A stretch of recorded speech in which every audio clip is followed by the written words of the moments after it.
Well, happy holiday, my beautiful special friends. Welcome back to Miss Lori's Kitchen. Today we're going to be making a couple of special candies to put on your holiday tables. So sit back and enjoy.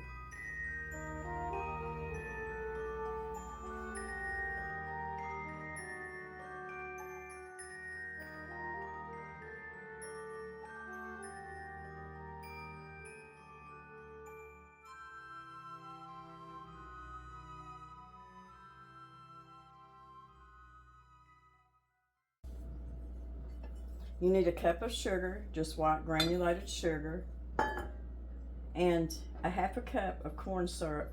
And I like to use the dark corn syrup when I make mine, but you can use the light. You can use whichever one that you like best. So we're just going to be mixing the corn syrup and the sugar up, and then placing it in the microwave for 4 minutes.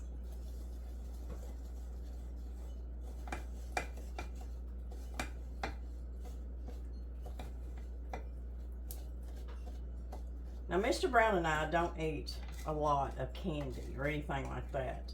In fact, we probably hardly ever eat peanut brittle until probably around Thanksgiving and on through Christmas. And after that, and I don't know why, because we love homemade peanut brittle, but it's just something that we eat and make in moderation. So we wait till the holidays to make it.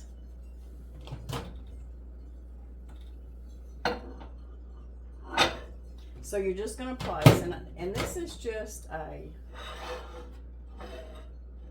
that's a 4-cup Pyrex mixing bowl, and this is a small batch.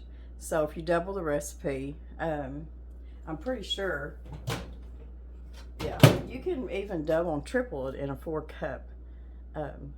Well, no, because once you put your baking soda in, you couldn't do that. So anyways, we're going to turn this on for 4 minutes.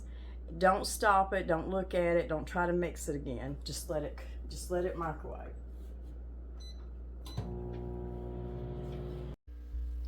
Okay, our mixture, sugar and corn syrup mixture, has been cooking for 4 minutes in the microwave. You can see how good and bubbly it is. Now we're going to stir in 1 cup of roasted, lightly salted peanuts.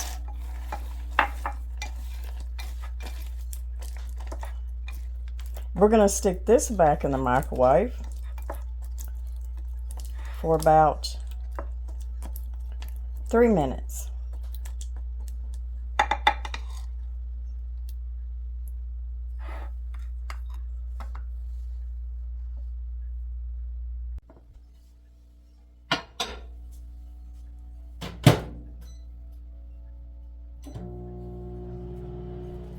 Okay, step 3. You're going to add a tablespoon of butter. I use salted butter, but you can use unsalted. A teaspoon of vanilla.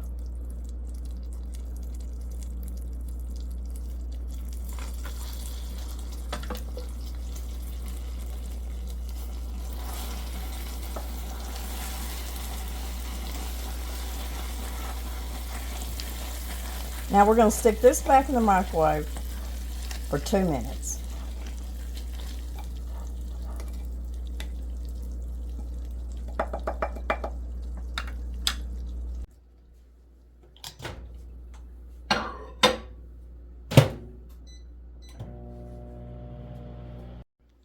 Okay, our next step is putting in a teaspoon of baking soda.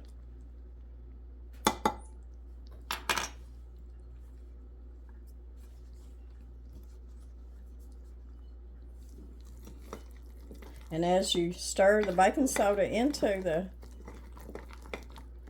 the mixture, you'll see how it turns color and it foams up. You really don't have to stir it very long. Now, since this is a small batch, I'm just going to use this small plate here. I've got it buttered really good, and we're just going to pour it out on here. Now, how thin or thick that you like your peanut brittle is up to you. You can spread it out really thin or leave it a little thick. You can also do this on a buttered parchment paper, buttered foil. Just make sure that whatever you put it on is either lightly sprayed or buttered. And as it sits up, you'll be able to break this up into pieces.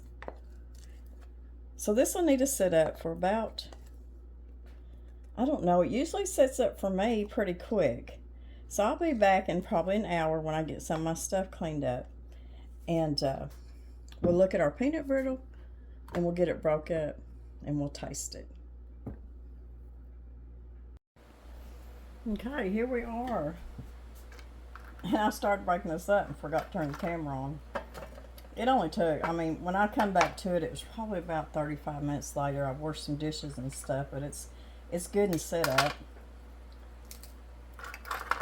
If you put this on a bigger sheet pan, it's easier just to kind of lift it up off there.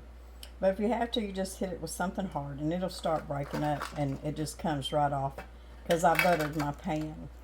Now, how big of pieces you want is up to you. It breaks really easy. I'm just trying to be careful with it. We like to break ours up in smaller pieces. Some people like bigger pieces, especially if you're giving it out as a gift, because whoever you're giving it to, they can break it up as small as they want. Now, when you're placing your peanut brittle on whatever, your sheet pan, your parchment paper or whatever, you can do little circles, but you have to do it really fast if you want to do some really pretty ones to bag up. It's just it's not a process that you can, you know, do slowly. So if you're doing something very special with it, you about need 2 people, you know, in there helping you. And Mr. Brown would have been here this morning, but it is duck season again, and you know where he's at. Him and his friend are out in the duck woods. And I do hope that they get some ducks, because we do love duck meat. I've never, I'm not sure if anybody would even be interested in a recipe that we do with duck meat, but if you are, leave it in the comments. I know there's a few of y'all that would be. So there is your your easy microwave peanut brittle. Never feel guilty using your microwave for making candy. It's not like you do it every day. And it is a game changer, that's for sure. I never used my microwave for making candy years ago, but I started doing it and I really enjoy it. It's a time saver for me and it turns out great every time.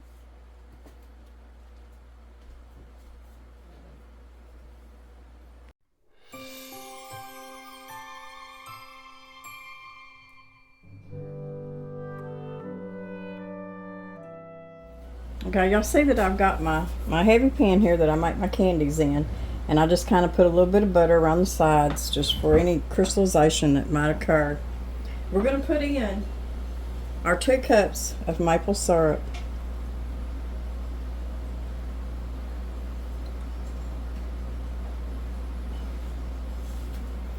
Good old maple syrup. Let's see, I'm fixing to get in your face and get me a rubber spatula. Get all that out there that I can. And what you're going to do is you're going to put your burner on about medium heat. You can see there's a little butter in there because I had butter around the side of my measuring cup too. So I'm going to turn my burner on.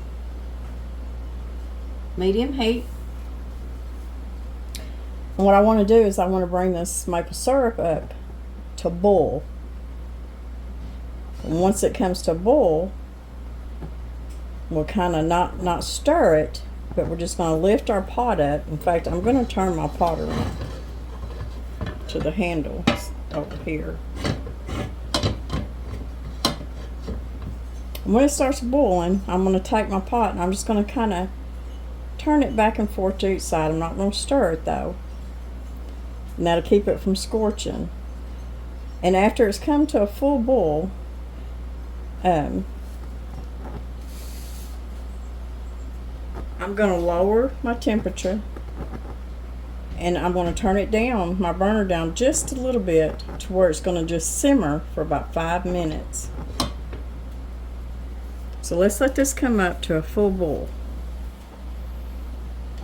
Okay, it's come up to the rolling boil. What I'm going to do is I'm just going to pick my pot up and I'm just going to kind of swish it just like this. I'm not going to start with a spoon or anything, just kind of swish it.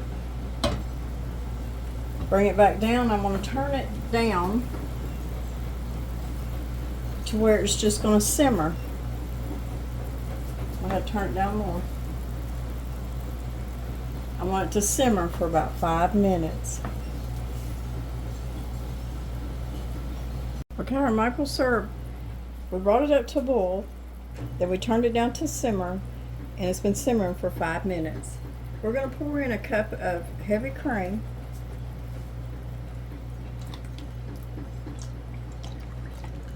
Now, I'm not going to stir this. I'm just going to take it, just kind of swish it around a little bit. I'm going to turn my heat back up just a little bit to medium heat. We're going to bring it back up to a boil, turn it back down to a simmer. And that's when you can either put your candy thermometer in here or time it yourself and do the softball stage and in a cup of cold water to see if it makes a soft ball when you put it in there. Sometimes the weather will tell you how many minutes it's going to take. It could take anywhere from 20, 25 up to 40 minutes to get softball stage. You never know from time to time. But I'm not going to stir it. It's starting to come back up to a boil. I'm just going to kind of swish it around and let it come on up to a boil again. I'm going to use my candy thermometer. You'll need to come through and watch it every once in a while. Make sure it's not trying to scorch. See, it's coming back up to a boil.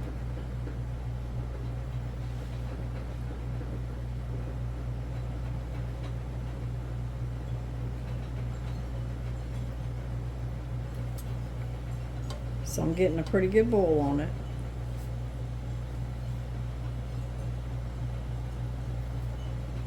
You see back here in the back.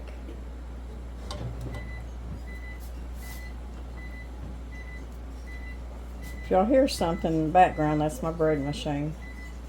I'm making a loaf of wheat bread in the bread machine because I'm busy doing other things today. Okay, I'm going to turn this down to where we just get a simmer. Swish it one more time.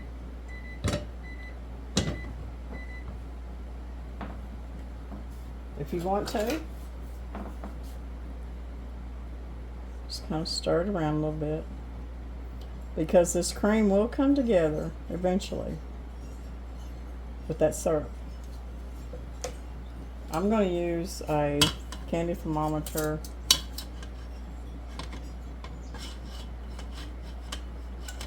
Oh, if I can get it in there. It's barely going to go in there. This pot was probably too big, but it will work. That way I can kind of go on about my business, watch it, and this could take up to anywhere to close to 40 minutes to get where we need to be. Okay, we are at softball stage. Can you see how it's gotten thicker and cooked down? Every once in a while I'd come through and kind of give it a little, there's my timer, a little, just a little stir. Just keep it from scorching. So now what I've done is I turned the burner off and I'm going to put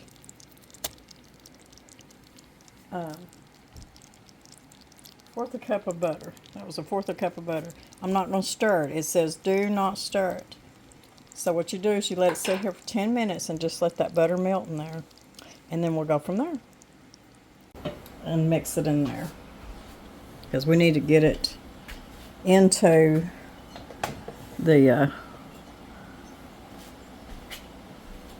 pan really quick.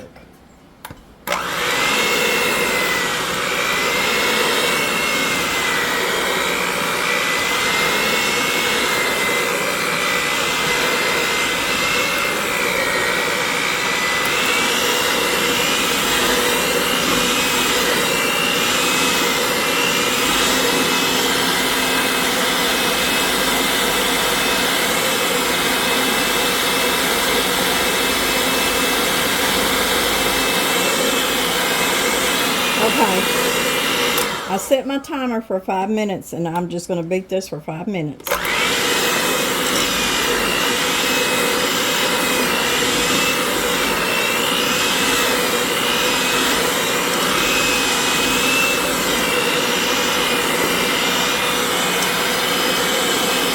Okay, there was a little bit of a mishap between mixing and getting it into this pan. And it is set up really good. I just put it outside on the porch. Didn't take long for it to set up good. But we had a little incident because it started setting up fast on me. And Mr. Brown had to help me get it in the pan. And then I realized I even forgot to put the walnuts in it. So, yeah. So here we are now. And it is set up. And we're going to cut it up and put it on a plate. So it looks like it's hard to cut up, but I mean, it is hard. It did set up good. Like I said, I put it out on the porch and it set up really good and it didn't take long, but this is the deal. Even though it's hard like this, it has set up really good, and it's still, you can still, what I'm trying to say is it's not going to be hard. It's not as hard as what you think it is. It kind of melts in your mouth. I don't know if it's the maple syrup or what it is, but when you eat it, it just kind of softens up, and it's very easy to eat.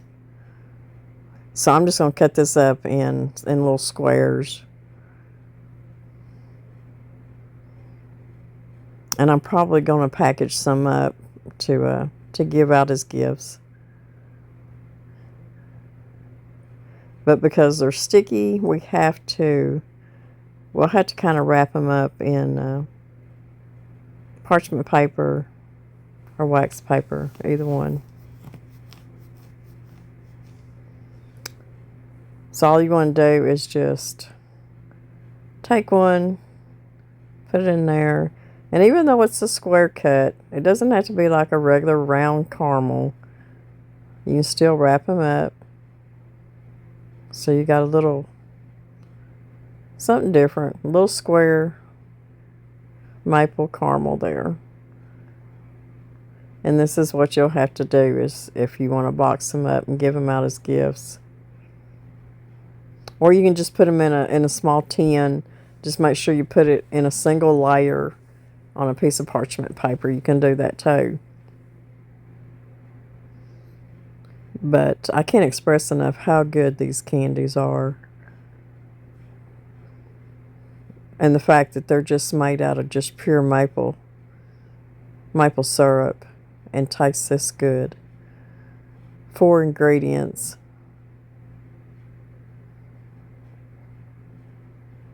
No processed white granulated sugar in it. No confectioner sugar.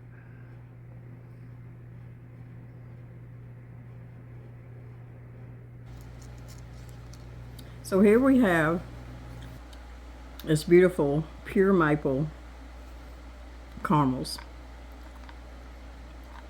And I can tell you, they're easy to eat too. But if you're wanting to pack them up to give them as a gift, you need to wrap them in either pieces of wax paper or parchment paper because they will stick together.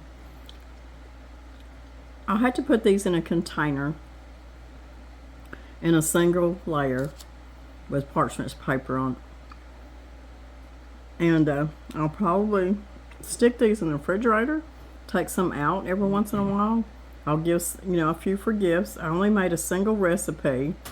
So if you want to do quite a bit of this, you need to double this recipe.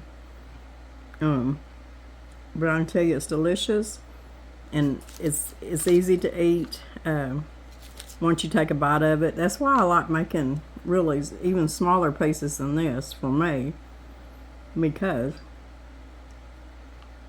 once you put it in your mouth, it just starts melting in your mouth, and it's easy to eat. It don't stick to your teeth or anything like that. And that's the trouble that I have with regular caramels. But there you go. Pure maple caramels. They're delicious. Y'all have to try the, if you have some really good maple syrup, you have to try this recipe. 4 ingredients, easy to make. It just takes a while to get it up to the softball stage, but it's worth it, y'all. It's really, really good. And you really don't feel that guilty about eating a piece of it either. Well, y'all, it has been kind of a long day today. I've been up on my feet doing quite a bit today, but I got a lot done. And I was so glad to be able to, a lot of y'all wanted me to do the microwave peanut brittle, so we got that done. And y'all seen how easy that is, and I hope y'all make some of it. You can double the recipe on it too. This right here, y'all have to make these maple caramels. They are absolutely delicious. Now, if you, I'm sorry, I'm bouncing y'all around. If y'all put it in a container where you can actually lift them out and cut them like caramels, that'd be great too. But cutting them like this is just fine too. So either way, they're going to be delicious, and people are going to enjoy them. It's going to be something different that most people don't make for Christmas. So I hope y'all have enjoyed this. We're going to see y'all in a few days. We're going to be cooking from my cookbooks on Friday. If for some reason I don't get it out on Friday, it'll be out on Saturday for sure. But we're going to be doing 2 recipes out of one of the Downton Abbey cookbooks. And I'm thinking that I'm going to have to come back several different Fridays and do several different recipes out of, because there's 3 books. So we'll see how it goes. And you know what? I haven't really picked one out that I'm just destined to make yet. So it's going to be a surprise to me too, I think. So anyways, y'all have a beautiful week. We will see y'all Friday. If not, we will be with you Saturday for sure. And then from then on, we'll just be with you and be bringing you more videos of just whatever the homesteads are doing. So I hope everybody is doing really good. Like I said before, don't stress yourself out over this Christmas holiday. I've kind of backed off on all the holiday hoopla and anything that pertains to having to go out for y'all to have to spend a lot of money. And that has to do with Christmas, the food, the desserts, the candies, the cookies, decorations, presents. I think I'm just going to go on just like I do all the time, and not put so much out there that puts so much stress on people, thinking, you know, that this is just what Christmas is all about, you know, spending all this money, making all this stuff and all these different recipes, and it costs hundreds of dollars to make all these candies and cookies and stuff, and that's just not what it's about. So if you have the ingredients in your pantry, that's what you need to be focusing on. Just make what you can. If you want to give a gift, it don't have to be candy. You can bake up little mini loaves of banana nut bread, pumpkin bread, just little mini loaves of yeast bread or sourdough bread. The little mini loaves, they're so fun, and people love getting those. If you have the little jars of jam that you've maybe made up through the summer and in the fall, those are gifts that go a long ways. So just don't stress yourself out over it. Don't make this a holiday over money and commercialism and just all the junk. Just make it just a good holiday, and spend it with your family, your grandkids, and I mean that's what it's all about. It's not about stressing yourself out and worrying about if you've done enough, if you've made enough, if you put enough candy recipes out there on YouTube or whatever. Let's just slow it down a little bit. But I wanted to share especially the peanut brittle because that's what a lot of y'all asked me to do, so I wanted to get that done. But I wanted to share this pure maple walnut caramel because it's something new. It's not something that everybody does, but it's probably something you've got in your pantry. So God bless everybody. We're going to see y'all in a few days. So y'all have a good week. Be safe. And know that God loves you and we love you too.